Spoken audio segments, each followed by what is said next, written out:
Hello, everybody. Welcome to Cyber Kriya, a podcast where cybersecurity, enterprise cybersecurity wisdom happens one podcast at a time. Today's episode is very special for me. I guess I think we both have been trying to do this for some time and even like doing it in person. And I think a lot has said and done, but finally, this is special because this would be our first podcast for this year 2026. She's a great leader from our industry. She's a builder. She has built something for us, built by her and team. She's my friend from down under, where the place or the country I love. I think I visited there last year and I just fell in love. And I'm like, why I'm not there? She's a great friend, mentor, doing multiple things, helping women and girls come into cybersecurity as well. So without further ado, please join me to welcome Marissa Shipley. Marissa, welcome to the show. Thank you so much. And I'm humbled of what you just said about me. That's so nice. And you're a dear friend as well. And yes, you should move down here. It's fantastic country. Although it is very hot today. It's like 40 degrees. So yeah, I will try to convince my family, Marissa, but thank you. So Marissa, before we start our podcast, I want to give you a moment to just introduce yourself for the audience who may not know you. Yep. Hi, everyone. So I'm Marissa Shipley. Normally, some of you that have known me for a very long time would remember my previous name as Marissa Murta. I've been in this industry. Actually, I reflected on New Year's and I'm going, oh my goodness, 2026. This is my 30th year in this industry. So it's a bit of a shock for me and a bit of a realization that time is getting on. But so I started out actually as a network administrator and help desk. I was managing a help desk as well at Veterans Affairs Department here in Australia. And I was made redundant at the ripe old age of 26. And so SAP, that was in 1996, and the first implementation of SAP was here in Australia. And I was lucky enough to get a job there. They asked me what SAP was, and me being young and a little bit cheeky said, well, it comes from a tree. So, but I did get the job anyway, which was kind of funny. It's taken me, so I started off as a basis consultant, obviously going from a network administrator to a basis consultant. And that was back in the day. And I know some customers still do this, but yeah, they actually shouldn't. But anyway, clubbed security and basis together. Yeah. So I ended up doing both. And that was back in the very, very early days where we went from R2 to R3. So that was the early days. And then went over to the US, was working at the US Navy for quite a while there. Which was brilliant. That was their implementation at their morale and wellbeing operation there in Memphis, Tennessee. And I made some dear friends, got a soft spot in my heart for the US in Memphis, and then came back, met my husband, started my family, and then continued to contract. I was at PwC for a while as a permanent, but then continued to contract. And then we just decided, because we got so many customers just coming wanting, when my name got moved to Shipley, wanting the Shipleys, that we said, oh, well, maybe we just start this Shipley Consultants Pty Ltd. And so that's what we did. And now we're a team of 26. So I'm the CEO of Compliant ERP. And as we went along the first 5 years, I was always of this opinion, like, I love SAP GRC. It's a fantastic product, that some customers, it's kind of out of their ballpark, not just from the perspective of the fact that it might be more expensive than what they can afford, but also the maturity in the business and the size of their teams being able to handle a product and have the expertise. We developed a product which initially we built to help us with our work, because some of our customers were smaller customers. So we developed a product. We created a company called Surpass Software, and we've developed a light GRC product on BTP. And we were proud to say we're the first ones to do multi-tenancy on SAP BTP. and on the App Store and certified by SAP. So very exciting. And I'm the CEO of that one as well. And there's some awards behind me that we can talk about later. Yeah, I'm so passionate about this space. And as you can tell, Gaurav, every time we've met, we can just talk the leg off an iron pot because we're just so passionate about cybersecurity, security. And I think that comes down to values that I was taught when I was young about, everyone should be able to have a voice, everyone should be treated equally, and everyone should be able to, everything should be just and right for a person, and everyone should have the same rights as anybody else. And I guess that flows through then to building a product so that everybody can do what the big companies can do. I probably didn't answer the question, but I will say I'm neurodiverse, I'm ADHD. So if I go down rabbit holes, just let me know and pull me back in, Gaurav, at any time. No, this is perfect. It's perfect, Marissa. And I was just kind of listening in, and I think totally agree with the what you have on your back. Be bold and inspired, be happy, creative, and always be yourself. And I think the first time I met, I believe, in person was in Vegas in SAP Insider. Yes. And the moment I think we were in some session with maybe Jay and Gabriel, and then Yes. a lady from down under, I think she's speaking, and I'm like, I just loved your kind of energy and the vibe. And then we have been connected, we have been talking a lot, we have been sharing, we have been meeting in different conferences. So I totally agree with whatever you said. I think you have the passion. I think you are a key contributor for our community. And one of the reasons I was trying to have you in my, at least in top 10, if not top 5. I know there's a different reasons.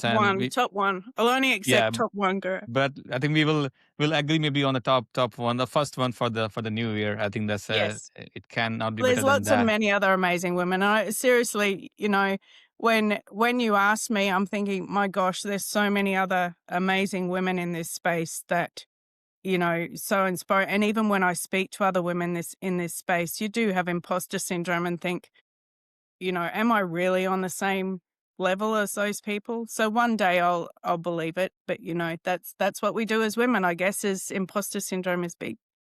No, and as you said, I think you have built the very first multi-tenant SaaS app. And for me, I would say the BTP Eureka moment was when I heard the company of the world and the way they've adopted. I will not name the company, I didn't name the brand here, but it's a phone everybody have in their hand, and the way they have adopted BTP.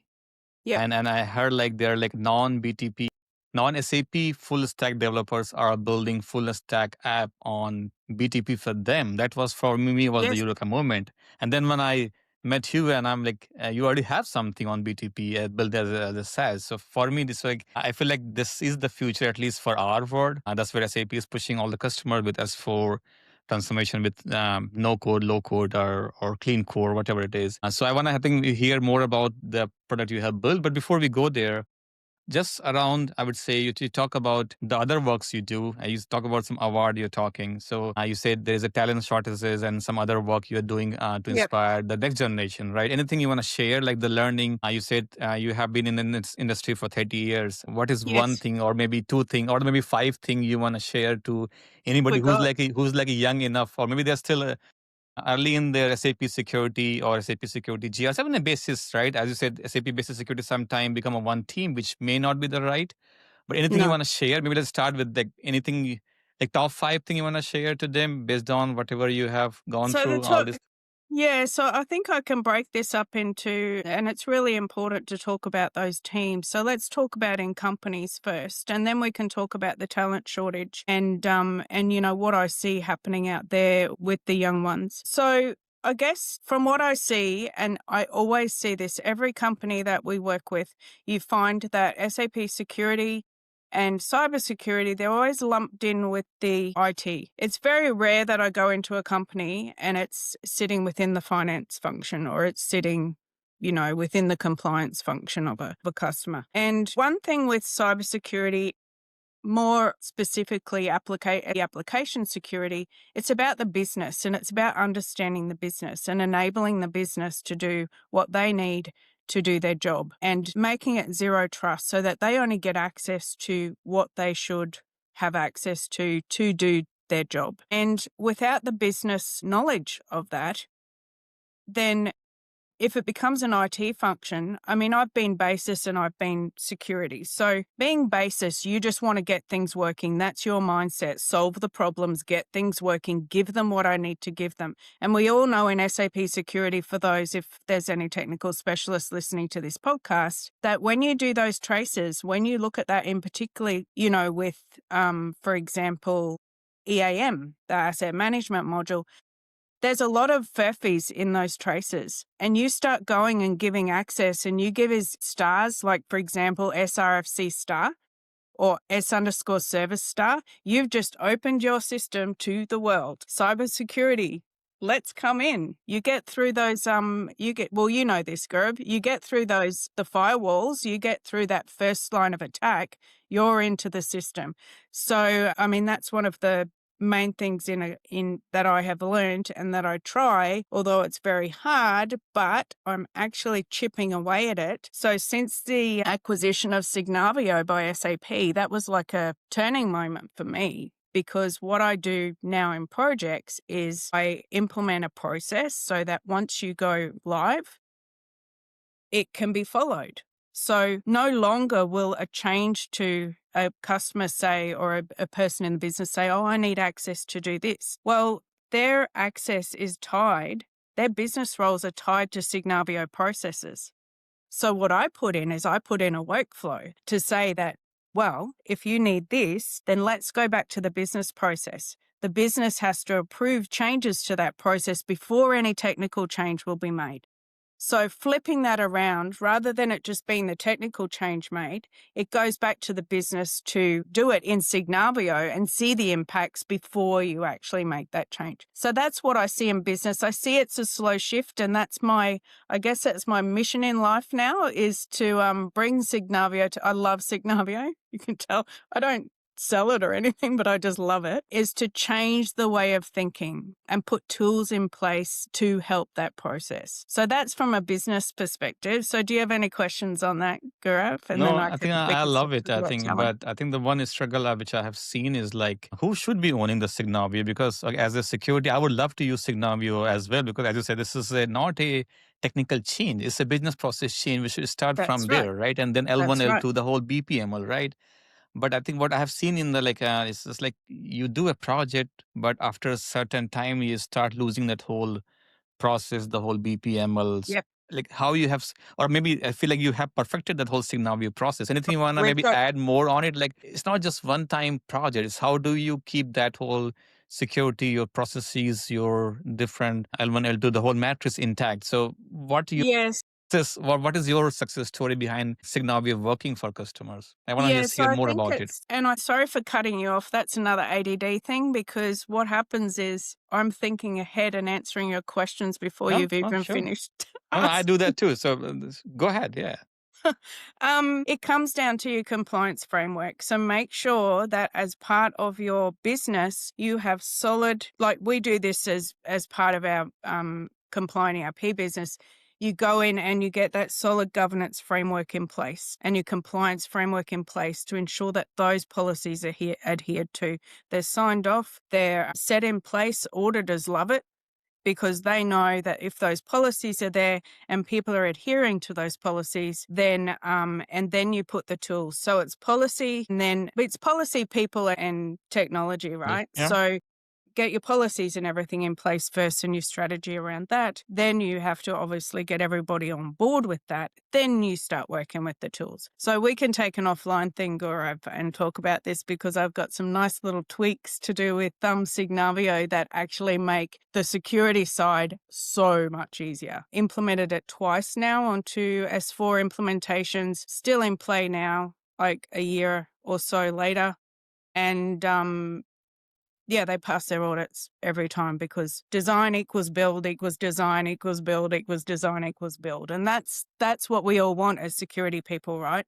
To know that no longer do you need to keep this matrix of security matrix of apps and T codes to roles. Not needed. So what I heard, again, we'll talk more about it, maybe second episode or maybe the future yeah, episode, we have to do it. So if I am a customer going on my S4 transformation, Signavio is like, it's a must to have, right? Like if I'm somebody responsible for SAP security and implementing my roles and everything, I'm hearing you cannot go on S4 transformation unless you have Signavio. And I feel Signavio comes as a free, or I don't know how the licensing works I there, don't but know anything about it because okay. we Okay. don't sell product, so I don't know, but you can just tell I'm passionate about things when I Yeah. latch Yeah. onto Yeah. something. I'm just passionate about it. So, but put it this way, if I go into a customer and I know they've got Signavio, it makes life so much easier. So much easier from a transformation perspective. And there's multiple things in there. So there's data mining. You can see what the customers, like what their business processes are right now. But then we also use surpassing projects so we can see what customers are actually using, how often they're using it, whether they've got any, and do that whole upfront, do that whole security design up front to see what you're walking into and do that transformation up front rather than waiting till the end, which happens in a lot of projects. Yeah, I know SAP always, I think if you go to conferences, they always push for Signavio, even for Lean IX too, right? They both work hand in Linux is hand. brilliant as well. I Yeah, love it yeah, too. yeah. But it seems like even though SAP is pushing for it, the customers may not be using, or even the vendors they're getting, right? It's just, it always depends on whom you get as a vendor or as a SI, It right? is. It's just always, if you get lucky, you got a great SI and they have that mindset, then it's good. But if you don't get lucky, you don't get the right team. I mean, it's not must to have, and if you don't have the somebody like you supporting or helping, right? Yeah. It's not going to be there, right? So You need the that's why, champions. You need yeah, the champions out there. And I think that's the good thing about working in security and cybersecurity. It's like we don't just stick in our lane. We go across, we yeah, see everything. yeah, And because we're always the ones at the end, we're always the ones on day one, there at the coalface when people can access or can't access things. So it's getting things right on the front foot is so important. Another thing that I see is, the knowledge out there around Signavio and how to use it best. I've seen good and I've seen bad. There's a couple of niche players here in Australia. There's one over in Perth that's absolutely brilliant. And if you want to talk more about Signavio, he'd be great to get on. He's just a small company like like us, but yeah, absolutely brilliant. But we're kind of digressing a little bit from cybersecurity, but I think I don't know that we are digressing because it all starts with the business process. And if you don't have control of your business processes and you don't know what people are meant to be doing, how can you possibly know that your security yeah, is yeah. correct? And that's why I always say, like, I think the SAP security folks or SAP GRC folks like us, when we start thinking like a cyber, and I think we will be better than any cybersecurity because they always think from the technical. They are like more like a That's horizontal. I exactly was right. chatting even today with Jay, right? They always see, okay, I'm an IM guy. I'm a network security guy. We think from business perspective. You're talking about Signavio. You're talking about the business risk. Talking about policies, right? I That's don't right. think I see the same kind of things. More about technical. Okay, get this tool, get this thing. They're always thinking horizontal. So Yep. I think so we are not digressing from cyber. This is cyber. This is the core of the cybersecurity. If you can't Yeah, get from the business side, go the risk business is facing, and then map out everything, the policies and everything there. And I'm fan of NIST cybersecurity framework to like identify. You can't protect what you don't know. So if you can't know your business processes and processes and the functions, and then map to your security, you're not doing everything you should be doing, right? absolutely. And one more thing, I feel like with the S4, with the BTP, with Signavio, Lean IX, and even like the whole FUV. I know if you the whole new licensing model SAP has given, right? I think it's adding more. Like people are thinking about security more than they would think before because any bad role design, any bad role change can cost money now, right? So I loved when I learned about the FUV. I'm like, now we have somebody else to care about how we design our security roles, right? Exactly. And I will grab Exactly. it. Like I will take any opportunity which I can get to do the right thing, right? So do you Yeah, agree with that exactly. too, right? Like And Signavio, save Lean and save IX. money for the customer because that's like Yeah, yeah, it's almost like it's money coming out of my pocket. So we do security reviews. Part of it is the licensing review that comes in there, and we use Surpass for our security reviews. So we will come and do, it's 5 to 10 days depending on the customer, and at the output you would see, what improvements you can make and a roadmap. But what's really interesting is so in Surpass now we have that FUI tool, but we take it to the next level. So it will tell you what roles you need to fix and how to fix them. And what I particularly like about it is we've got a little trend analysis there, so you can see it's like ADHD. It's great. You get that instant gratification to say, oh, if I do this, I'll get this saving, and the graph will go down. So yeah, it's quite good. But that FUI, it's with the FUI, it's always been there with the licensing model, but it's been a lot of smoke and mirrors. I did licensing. It was one of my main jobs when I worked at NTT Data. It was about 3 years that I did the licensing. So I knew, but you almost had to go to be debugging code to work out how to get someone to a lower license type. Because, you do one authorization object and put one value in there. And this is where I come back to people not understanding when they look at a trace what they actually need to put in there. Someone puts a star in there, automatically they become a professional user. Even though they haven't, they don't do that. They just display, or they just do create purchase orders or something like that. And FUI is very similar, but now it actually tells you, which is brilliant. So I want to cover some part of the BTP too. I know you have a product, and probably we'll do a follow-up podcast episode. Maybe just talk about your product, Marissa, if you're okay. But for this episode, let's just talk about SAP BTP. Like, I think you have seen something which probably, I was saying, that was my eureka moment. Like, why SAP BTP is kind of is the platform where the innovations and everything is going to happen, even already happening, and then why you choosing that platform to build something like a GRC for SAP? So I want to cover, I want to hear your why, why. I want to know more about your thought. Yeah. It's kind of a funny story. So initially when we started to build this, we were doing what, there's a lot of applications out there. One's for SAP, one's not for SAP, etc. That, we were just going to build like the net style application, but we started down that path and then because for me, it's a big problem being outside of the SAP ecosystem. I just like to stay in the SAP ecosystem because we are only a small company. You go outside of, and so I wanted to be in the fortitude of those gates. I wanted to stay in that bubble. So I'm like, how can we do this? Because if we go and do our own application outside of the SAP ecosystem,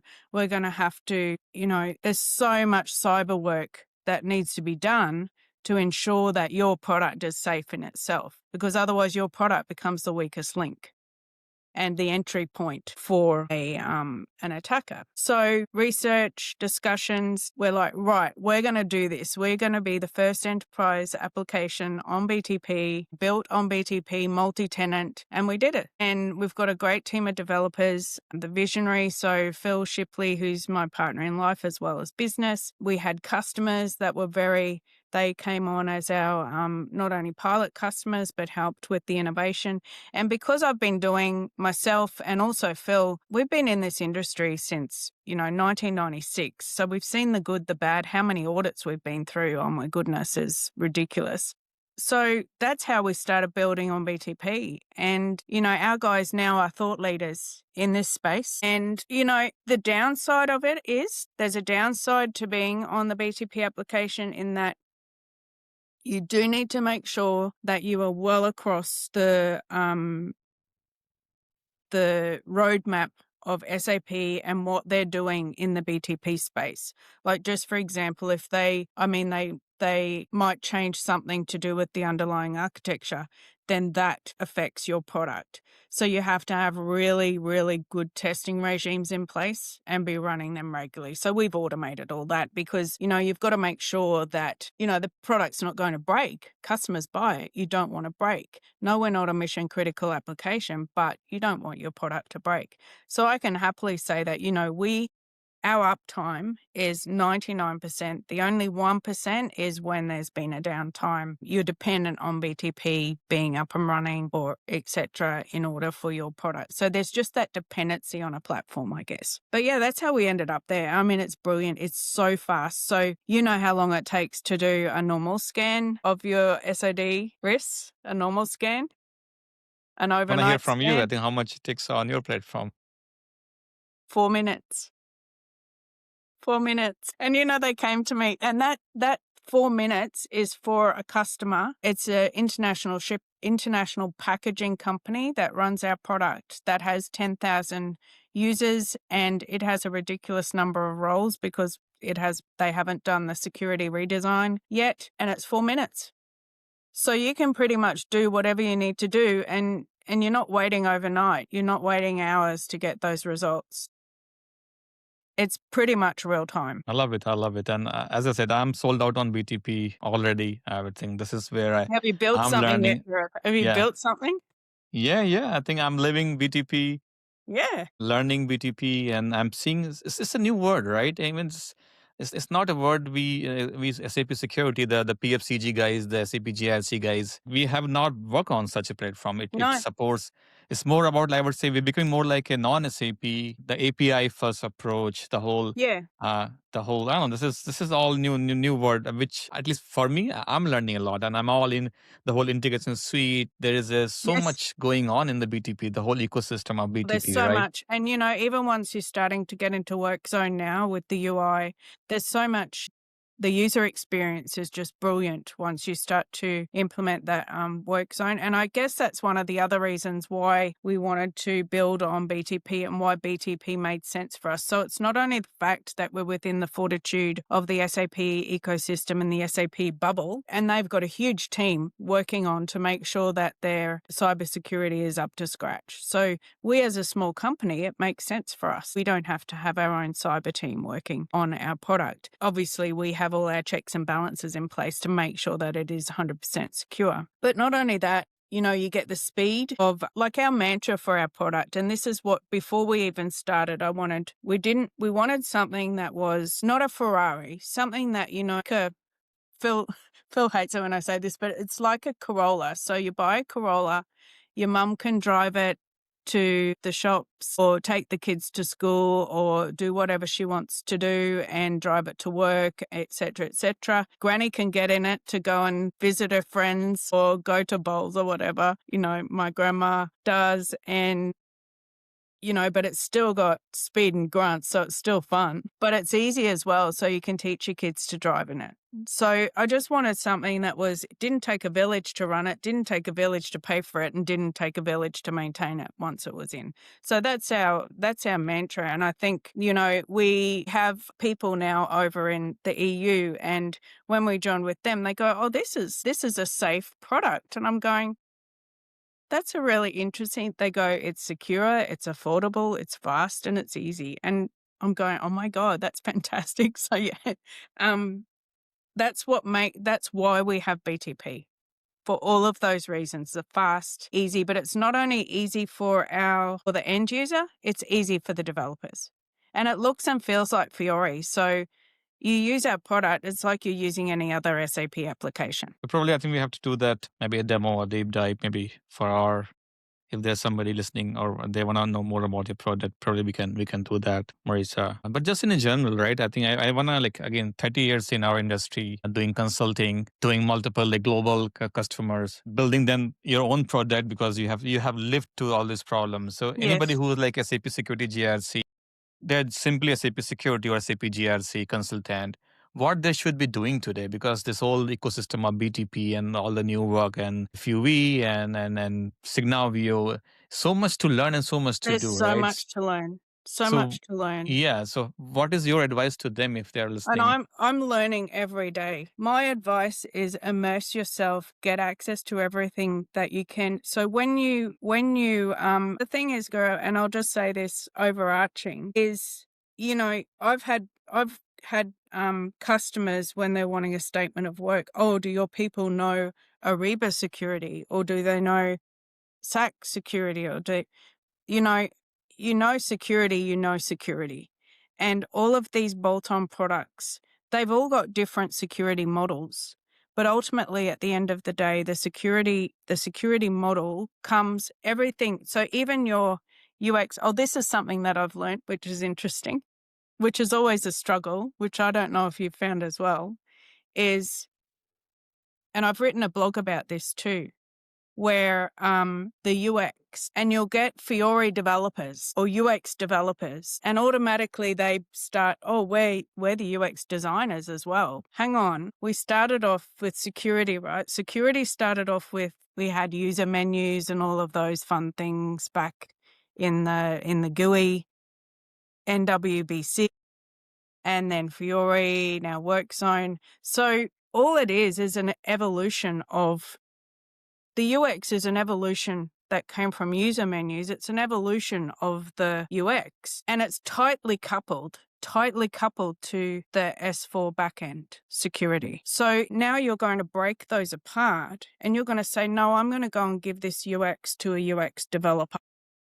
Now, to me, a UX developer, they develop code, they'll develop apps, they'll develop, they're the people that do all the development, the JavaScript, all that back-end, I don't know, I'm not a programmer, so all that back-end programming stuff. But then hand it over to the UX designers, which essentially is us, and we work with the change management and the business so that it aligns with, and I'll come back to Signavio, so it aligns with the business process design, but then it's so tightly coupled. So if you've got a tile on the front and the security is not done in the back, you click on it, it's not going to work. You're going to get all sorts of errors. So that's another thing that I struggle with. Some people won't like hearing that when I talk about that on this podcast, but actually understanding that UX design is not just let's design this front screen. It's so tightly coupled to security that it needs people like you and me driving that. Because otherwise, at the end of the day, it won't work unless that back end. It's like having a car that looks beautiful with no engine in it. That's why I feel like the work we do, I don't even see in the real InfoSec and cyber guys. Like we have to work with the OCM team, Yep. the training team, the testing team. And again, we are always the last, right? Nobody cares about security roles, right? And now you're in UAT, right? And then we don't have enough time to testing. We just want to go live. And I hope we are not doing that with the S4 transformation. And maybe I think we've become more better and better as a team, community and whatnot. I feel like my wish list is like, this is Signavio. You said the UX design. And you said, so if you're SAP security or GRC professional today, and you want to know more about it, I would say if you're not learning, if you're not asking questions, if you're not saying no, if you're not saying this is not right, and if you're not on the table, right? You should be on the table from the phase 0 of S4, right?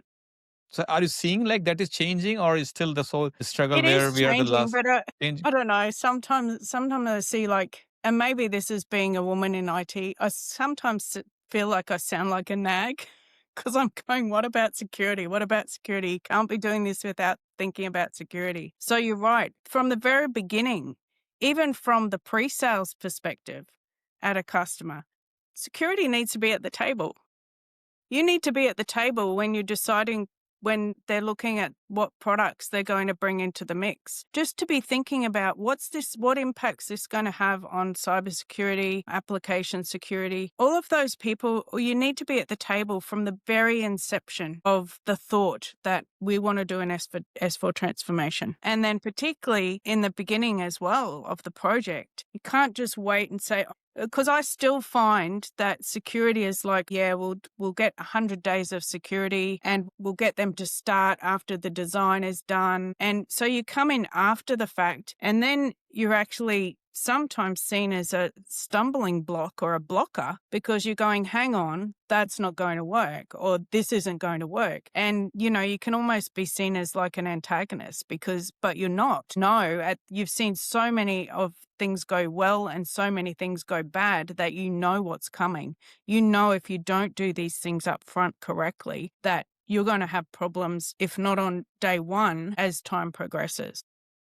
Because you said don't put a star in SRFC and maybe SRFC ACL, right? But those _service when it's yes, a service. But if you're not putting a star, then it means you need more time to test. That's a lot of work. Every UI call, every work zone, every Fiori call, every RFC function module call, everything, right? And if you're not at the very front of the phase 0 and from the design, from blueprinting, if you're just catching up on the SIT is done, obviously we need to do UAT. You don't have enough time. So, no. And that's where people just put a star because it's easy.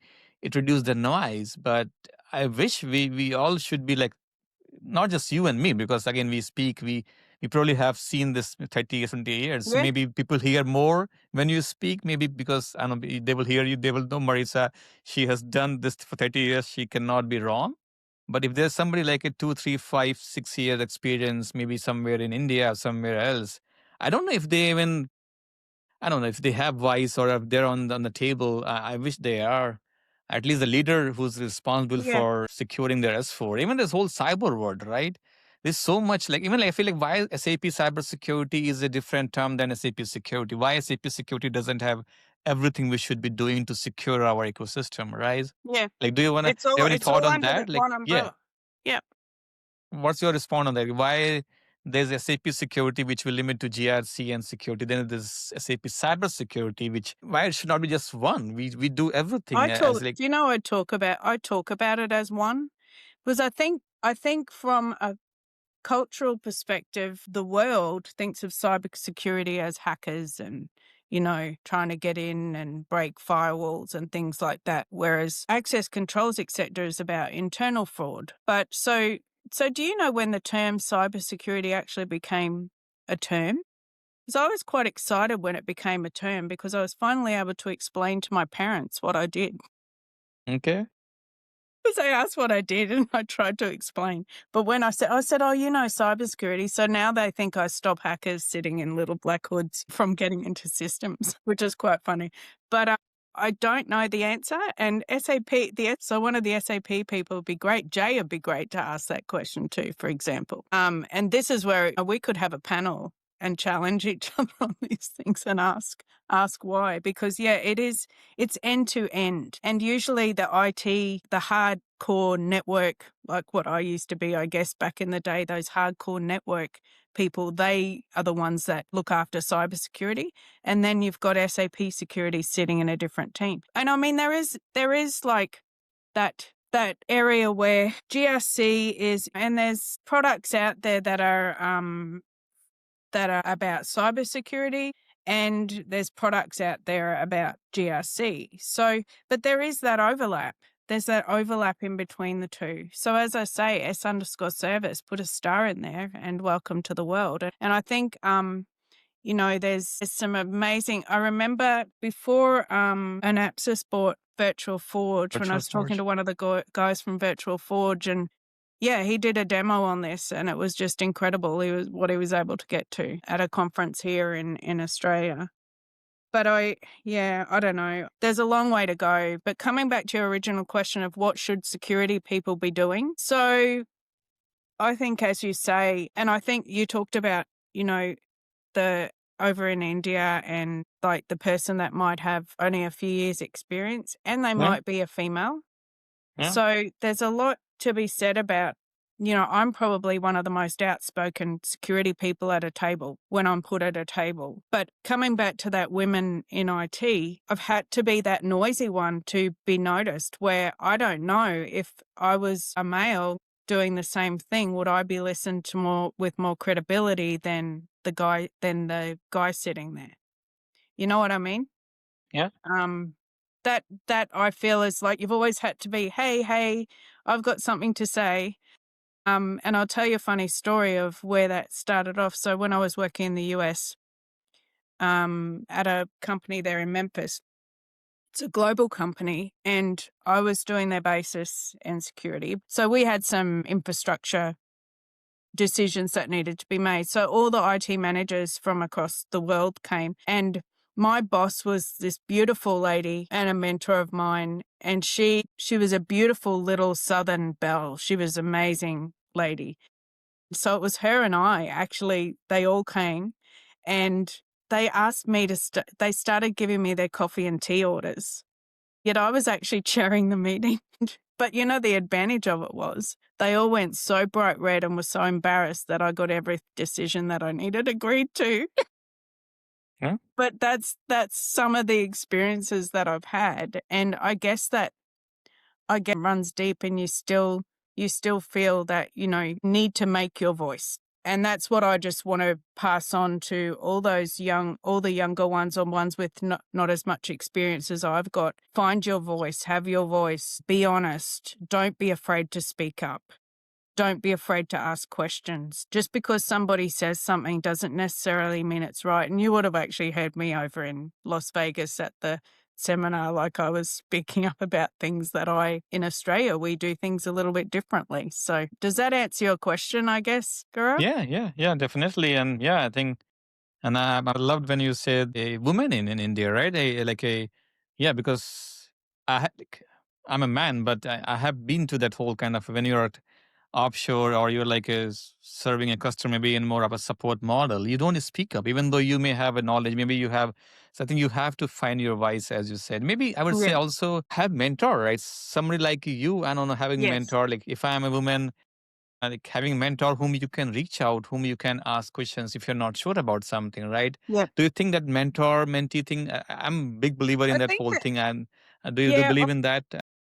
I am. So there's two things that I guess have got me where I am today. So start building your network early. Build your network of you'll find when I go to conferences, I'm not there talking about my product. I'm not there talking about my services or whatever. I just love meeting people from different backgrounds. Like build your network of people, supporters, support each other, male, female, neurodiverse, non-neurodiverse. Because sometimes I've got people that are non-neurodiverse, they're very close friends. I say, hey, this is what I'm doing. Like, what do you think? And they go, oh, it's coming on a bit strong. Just, tone it back a bit or whatever. So it's good to bounce off and get all different people in your network. Like you're one of my network, Gaurav. And, I see you as a mentor as well in a way, because we bounce things off each other. So I've mentored a lot of women in IT. Well, not a lot, probably maybe 10 in IT. And sometimes I find that the mentee becomes the mentor. So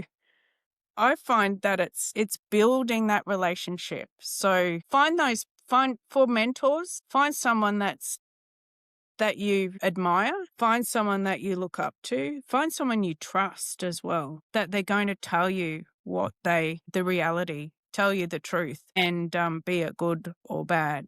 But keep that relationship going. Don't come and say, oh, you're my mentor and yes, I've got what I wanted. Now I'm going to go.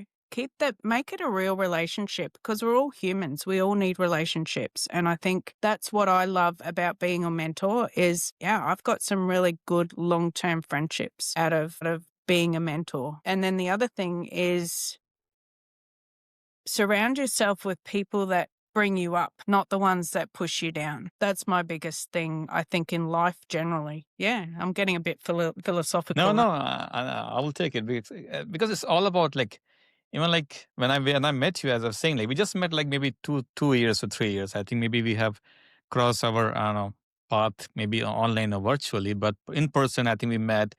We just connected that vibe, and if you're like genuine and if you really want to you're trying to be the change. And I love when you say let's write some book and let's do something together, and like we're just Yeah, chatting on Sapphire. And now here we are, right? We call yeah, each other friend. We call each other, I don't know, whatever we learn from each other. And I yeah. just love like you're building something on BTP. I'm like, this is so yeah. So this is what you should be doing. Like if you appreciate somebody, reach out, connect, and if you're genuine, the person will respond to you. Uh, And So don't don't be feel afraid shy. to Yeah, ask. Don't yeah, be yeah, afraid to ask.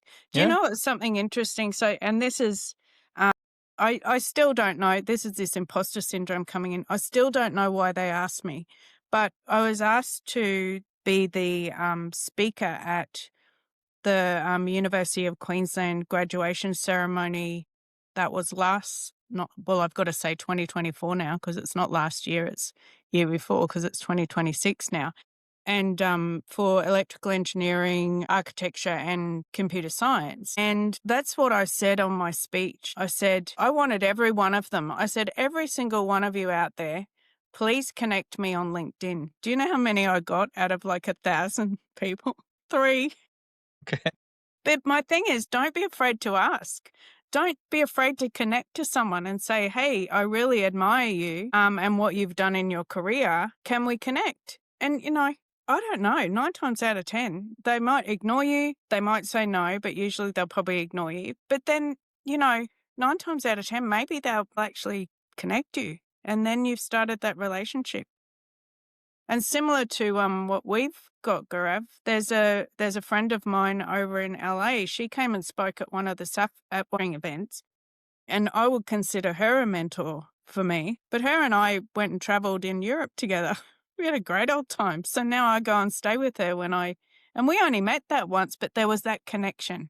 You just find those connections with those people. And I think it's your tribe. Like, find your tribe, find the people that are going to be your supporters. And yeah, that's all I can say with that one. And if at any time it's not feeling right, don't be afraid to drop it either. Finding a tribe.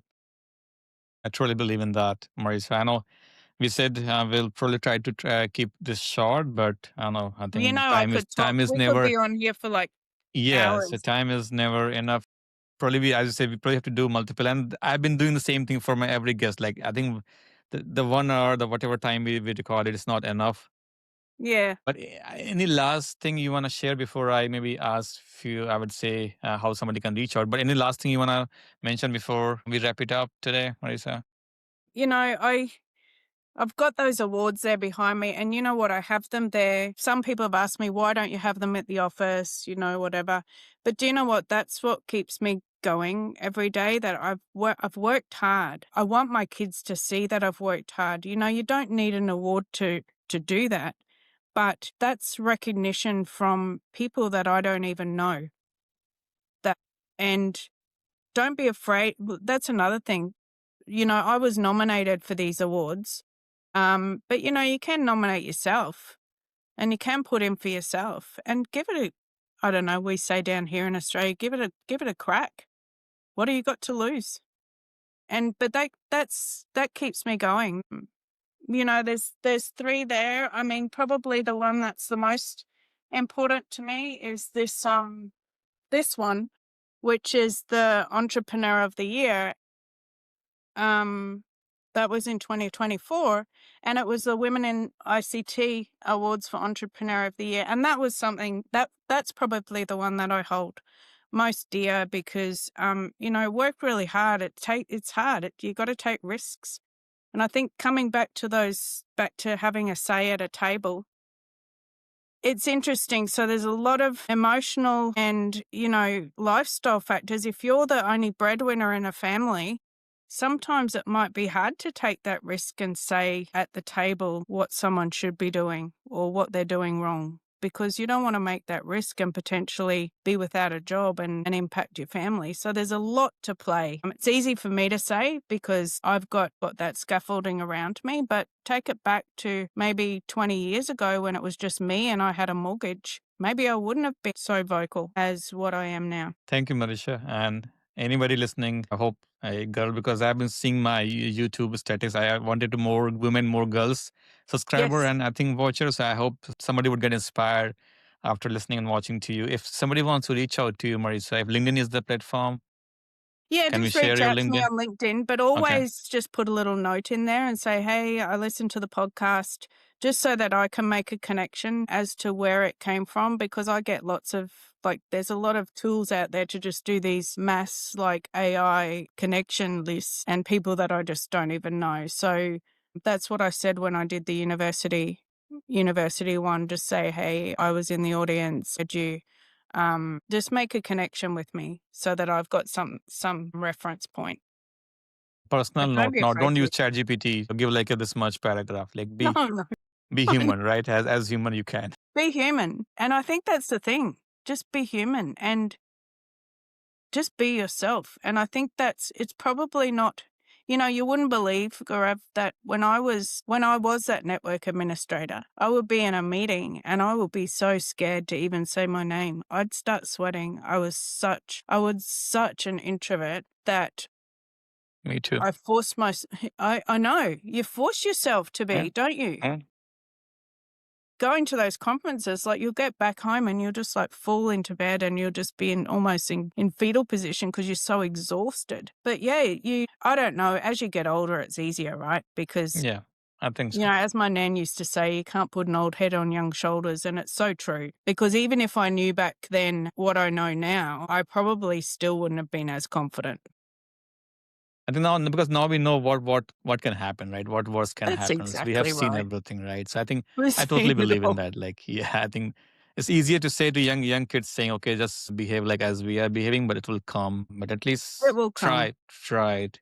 Try, take risks, and just be honest with yourself. If something doesn't feel right, try something else. Ask questions, get online, do those. There's so much free training on the SAP training platform. There's so much free on there. And you know what? I was thinking as well, like maybe you and I, Gaurav, we can do some little training. Sure, I'm all in for that. Yeah, Yeah, because there's, I always love, like, this is what I do. I take the complex and make it simple, no matter what it is, take the complex and make it simple. So there's very easy, the Signavio, et cetera, et cetera. So we can talk offline about that. But sure. No, I think we should. We should.